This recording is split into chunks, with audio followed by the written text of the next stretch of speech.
put on by Dakota Valley Recycling. My name is Ann Olson, and I am a city staff member with Dakota Valley Recycling.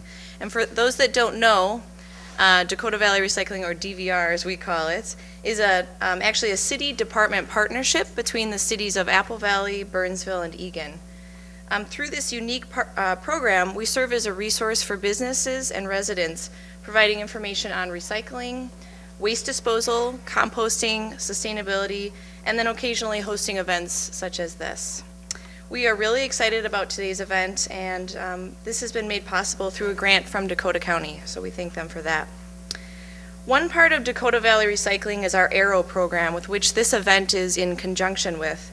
ARROW stands for Awards for Recycling and Reduction of Waste, and is our recognition program for businesses that make environmentally preferable choices, such as reducing waste, recycling, buying and selling recycled products, reducing energy use, etc. It is a free program that we offer from the city, and it really is a way for us to recognize and promote businesses in our communities that are striving to be sustainable. We will be speaking more about the ARROW program later in the event, but you will notice that there are ARROW applications actually at the check-in table, and Lee will talk about that later, but feel free to grab one if you're not an ARROW member and think that you should be, and we would love to have you as part of the program if you're not already. A few things before we get going. You probably noticed the booths in the back of the room and outside of the room. We're lucky today to have some representatives from some really great organizations with information for you on resources and programs that they have available to businesses. So please take some time at the end of the event, if you haven't already, to interact with these organizations. They've got some great information. Also, there are rolls, water, coffee over there. If anyone is interested, please help yourself. And the restrooms are located outside across the hall, if anyone needs that. So today we'll have a variety of speakers that will talk about the business side of going green. We'll start off with some remarks about the formation and benefits of green teams from John Polanski from Minnesota Technical Assistance Program. After that, we'll have a panel of 3 local business representatives who will each speak to the group about their experiences at their respective businesses regarding green initiatives and green teams. And after each of them has presented, we'll have a question and answer period where anyone from the group should feel free to ask questions and interact with the panel. And then we'll wrap up the workshop with a presentation from Lee Behrens, a city staff person from Dakota Valley Recycling, on some practical green initiatives for businesses. So I hope you all enjoy today's workshop. So first off for the day, I am pleased to introduce John Polanski. As I mentioned earlier, John is from the Minnesota Technical Assistance Program, or MINTAP, an outreach program at the University of Minnesota that helps businesses develop and implement industry-tailored solutions that prevent pollution at the source, maximize efficient use of resources, and reduce energy use and cost to improve public health and environment. John is MINTAP's food processing waste reduction specialist, where he examines the concerns of the food processing industry, including reducing water use, energy use, and byproduct losses. In his current work, John helps companies create internal waste reduction and energy efficient teams. John provides team training, facilitates meetings, and provides technical assistance to help identify and implement pollution prevention and energy efficiency opportunities. So I invite John up to the podium. Thanks, John.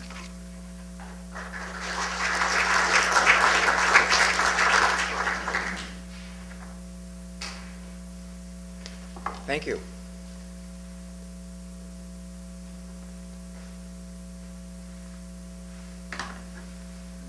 As you heard in the introduction, I'm going to talk to you about putting together a strong green team and how we go about approaching that. And you also heard them with the Minnesota Technical Assistance Program. We're a non-regulatory program based at the University of Minnesota that works with industry on both waste management and pollution prevention. We provide a wide range of services, everything from companies giving us a call to us going out to the facility and doing a tour, coming up with some ideas for them. We've got a summer intern program where students are in a facility for a summer working on a particular energy efficiency or pollution prevention project. That program just ended at the end of August for this year. I believe we had 8 students out in facilities. We also have a materials exchange program where one company's materials that they have, for instance in this room, if they were going to be ordering new tables and new chairs, rather than those going to the landfill or being thrown out, they could be put on the materials exchange, and another company could make use of, or organization could make use of those. It's a way to keep materials out of the waste stream and for materials to be able to be reused. We don't actually take possession of any of those materials. They're on a website. And we have a wide range of publications, some of which we brought with us and are on the back table that you can take a look at during the break and also take along with you after the workshop is over. But what I'm here to talk to you about this morning is putting together a green team and how you go about that. How you go about forming the team, training the team, and facilitating the team. And those are the services that we offer here at MnTap. Well, the first thing to ask is, really, what is a team? And it's a group of people from widely divergent backgrounds that we're bringing together. And because they're from different backgrounds, it means they automatically have different experiences, different opinions, and different ideas, and different perspectives. And that's a powerful tool when you start working with people. Even though they're all looking at the same issue or the same problem, they bring a wide range of backgrounds to the equation. And then what we're going to do is we're going to have them combine their strengths, their knowledge, to creatively solve and implement solutions to the issues at hand.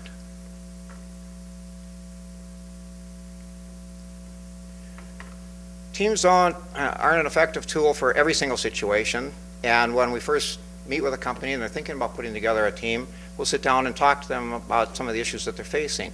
If there's a simple question that they need answered, if there's a regulatory problem that they're facing, there may not be a need for a team.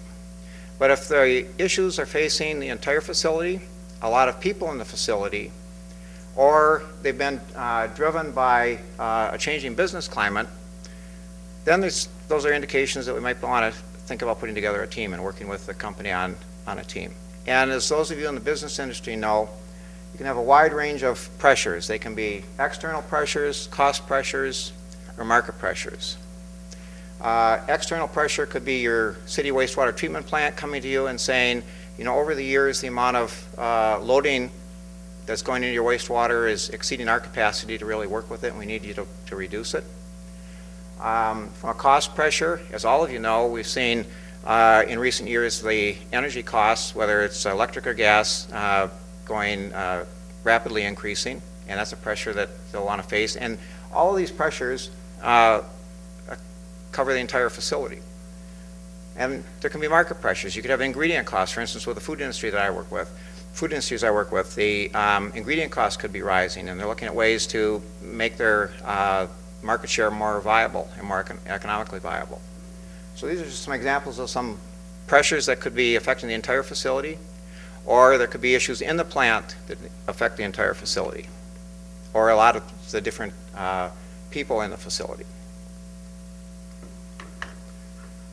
So now that we have an understanding of what a team is, what are the benefits? What are the benefits of pulling this group of people together? As I mentioned a minute ago, you know, they're coming from widely various backgrounds and experiences, and we're going to form them up and let them creatively solve problems. What that does is it allows us to release their creative potential, the innate creative potential that we're all born with. It lets us raise the awareness of the employees in the facility that there's an environmental issue that they're facing. And it lets us empower those people that are closest to the problems and to the issues at hand to provide input and a lot of times solutions. It's one of the things we found in going through facilities and talking with the staff that are working in the facility. A lot of times they know exactly what the problem is, and a lot of times they have very good ideas on what they can do to solve those. Let me give you a few examples, or an example of each of these: creative problem solving, raising environmental awareness, and empowering the employees. First one, company had hot water that was going to the drain. And they thought, geez, you know, rather than discharging this, maybe we can reuse the water.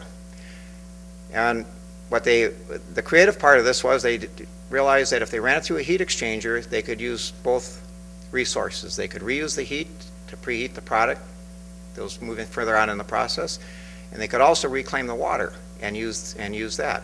By doing this, by reducing the amount of heat they needed further on in the process, they saved $100,000 a year in energy costs. And by reusing the water, they're saving about 100,000 gallons a day of water that in the past would have gone down the drain. Plus, if they're using the 100,000 gallons of water a day, let's say for cleanup or part of their process, I'm being saved.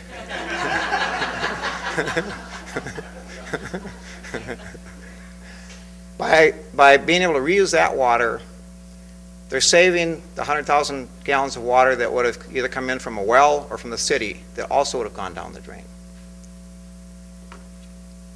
A really nice example of creative problem solving. Another company, we had a team member and had gone through the training, and he realized that there was an issue in the facility, and he went out to the receiving area of the plant, that's where he worked, and he realized they had a couple of leaking valves. And because of that, the raw materials were going down the drain. And he thought to himself, I wonder how much is going down the drain.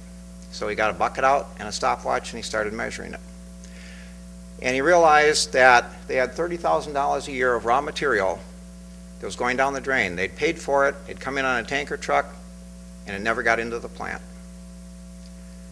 And like with the water example before, where you can compound your savings, that's exactly what happened in this situation. Not only was the raw material brought into the plant, he saved $30,000 in material that was brought into the plant, also they were able to use that material to create $30,000 of extra product.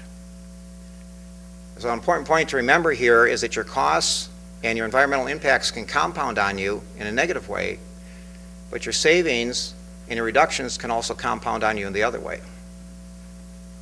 And it's really interesting and fun to see this when it happens. Another company, they're empowered by going through the team training. They understood what we were trying to do, and they were given buckets of stopwatches and said, go out in the facility and see what you can find. And this is important because the plant managers and the rest of the folks aren't in those areas every minute of every single day. I can do a walkthrough in a facility, and that previous one in the receiving area, I only would have seen it if they'd been unloading a tanker when I walked through. Otherwise, I wouldn't have noticed it. So by empowering the employees and giving them the tools to go out and look for things, you make your plant far more accessible to a lot more people looking to help in the problem-solving process. In this particular group, was able to save 125,000 gallons a day in water, and they were able to help the company avoid a $416,000 SAC fee. SAC stands for Service Availability Charge. It's in the Metropolitan Council Environmental Services in the metropolitan area. Every 3 years goes out and does an assessment of a facility to see how much water they're discharging. This isn't a penalty, it's just a use fee. And they have to have the capacity, they have the capacity to take on additional loadings and additional flows, but if that's happening over a 3-year period, your rates go up. In this particular case, this facility was facing over a $400,000 SAC increase, a one-time fee, and that team was able to avoid that. And you'll notice in all of these examples, I haven't said that John Polanski went into the facility and solved these problems. All these examples are the team members that have gone into the facilities and solved the problems. What I do and what we do at MnTap is we bring along the technical assistance, we bring along the training and the facilitating to help the teams. Empowering the employees is a powerful tool. Okay, we've talked about what a team is, when we'd want to form a team, how we're going to form a team, and why. And this is the part. We're ready to get them together, and we're going to bring them together as a cohesive group. We're going to bring management in because they've got the big picture of the facility. They also have the authority to make decisions. And if equipment needs to be purchased, they're there to make those decisions and be able to provide input on when that can be taken care of. We're bringing our educated and motivated employees in because, as I've shown you in previous examples, having them aware of the problems and bringing their inputs and their backgrounds and their opinions of what's happening in the facility and perspectives is a powerful tool. And then MnTap comes in to provide the training and the facilitating and the technical assistance. And so in effect what happens is this cohesive group is able to far outperform the synergy of this cohesive group can far outperform what any of the individuals in that group could have done on their own addressing the same problems. And they'll do it in a lot faster and a lot more efficient manner. So what does MnTap bring to the equation? We've got the employees in the facility, we've got the plant management there being our team leader and providing input from a leadership perspective. As part of the training, we teach people how to properly brainstorm. I've been in a lot of facilities and they think they're brainstorming, and really what they're doing is they're taking cheap shots at each other and trying to put each other down. That's not brainstorming. And you or I aren't going to, I see some of the people here smiling and laughing when I say that because they've been in those kinds of meetings. And you and I aren't going to talk very long if we're being put down for our comments. So it's one of the things I talk about in team training is how we properly brainstorm. And when I facilitate meetings, that's one of the things I'm watching for, is to make sure that that takes place. I also discuss the various stages that teams go through. These are predictable stages. You may have heard of them. The forming, storming, norming, and performing stages. They're predictable, and as long as the team members are expecting them, the teams will function very well. If they aren't aware that they're going to go through the storming stage, that's where teams will falter and start blaming each other, pointing fingers at each other, and the teams will disintegrate. So it's very important that that be discussed as part of the team training. And of course, coming in on a regular basis to meet with the companies, we're forming a partnership, as you saw with the circles that came together in the previous slide. We're forming a partnership with the company. We're coming out on a regular basis and meeting with them, and that helps to maintain accountability. How are we doing? Where are we from our previous meeting? We also provide an extra set of eyes because we haven't been in the facility every day for 20 years. And like I said earlier, we provide technical assistance. And our backgrounds being in multiple facilities, multiple types of facilities over many, many years.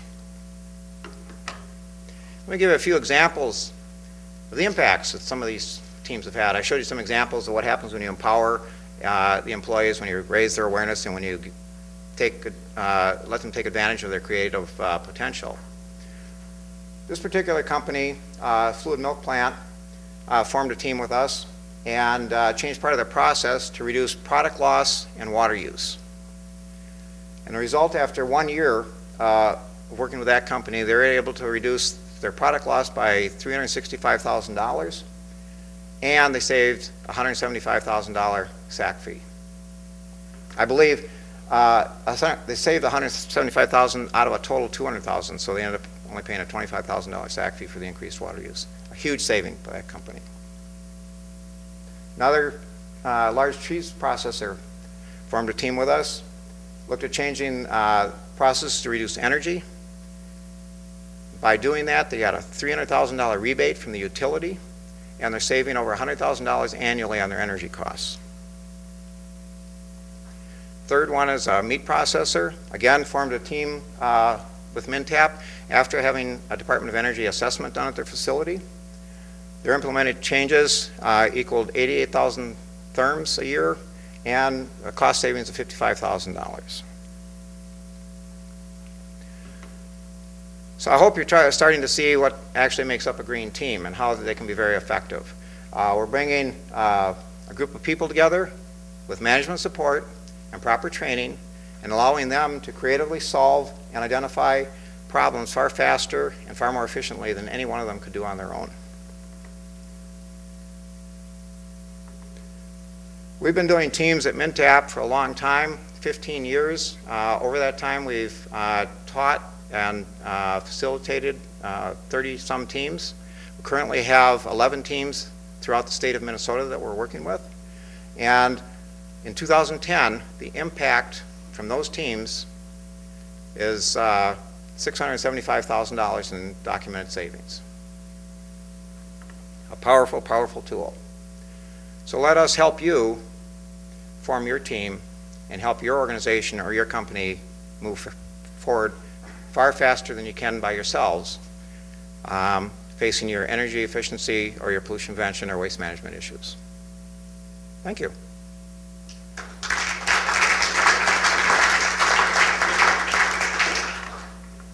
Thanks. Yep.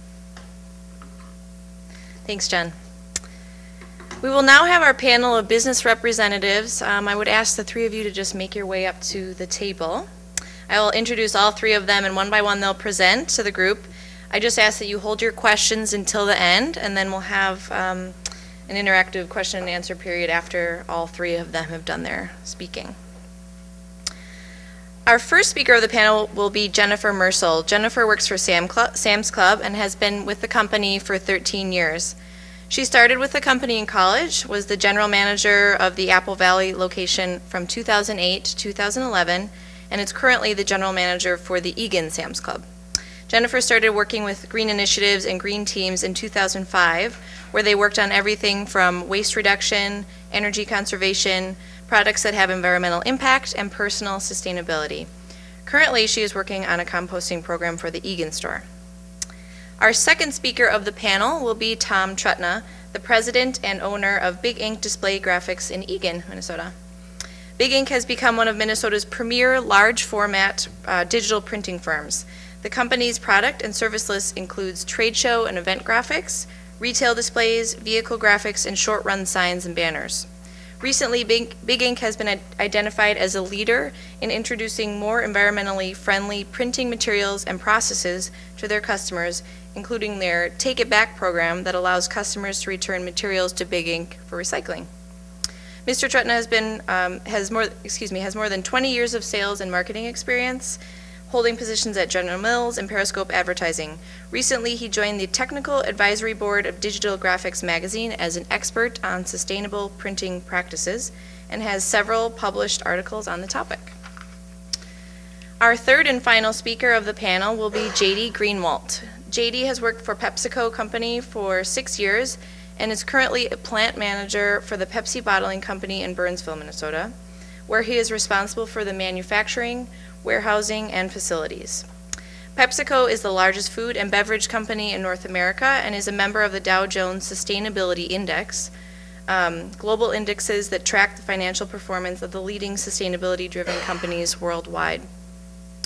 The Pepsi Bottling Company Burnsville facility employs 600 people and generates about $350 million in local sales. His facility manufactures for the Minneapolis metro area, as well as Brainerd, Minnesota, Grand Rapids, Minnesota, and Eau Claire, Wisconsin. So Jennifer, if you'd like to start, and then we will pass the microphone to Tom when you're done. Did you want to come over here?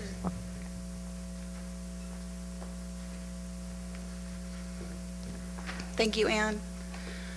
Just a couple things about what we're doing at Sam's Club and Walmart. As Ann said, we really started our sustainability initiatives formally in 2005. And Lee Scott, the current CEO at the time, set 3 very lofty goals for the company: to be 100% supplied by renewable energy, to create zero waste, and to sell products that sustain people and the environment. With focus on people in the community, how we source and buy, and our local operations. We realized that with our size and scale of over 8,900 retail units and 2 million associates, that how we operated and how we practiced could have a large impact. Some of the things that we've done locally with green teams, and they evolve and change over time. We'll have teams that evolve to roll out a company initiative, such as our Super Sandwich Bale program, where we recycle anything from our shrink wrap to paper, aluminum, prescription pill bottles, buckets from icing, and paper that we generate in the clubs and stores, to our food donation program, where we're able to repurpose food that we don't sell for that given day, and to a newer initiative with our organics composting, where any organic products such as produce and things like that don't go into our waste stream, but instead are composted and recycled. We've also in the last few years partnered with SIFE, which is Students in Free Enterprise. Locally at the Egan Club, we partner with the St. Thomas SIFE team by giving them a grant to work with a local business to evaluate and make their business more sustainable, energy efficient, and reduce waste. So those are some of the things that we're doing at the local level. Just a few things about how we do green teams.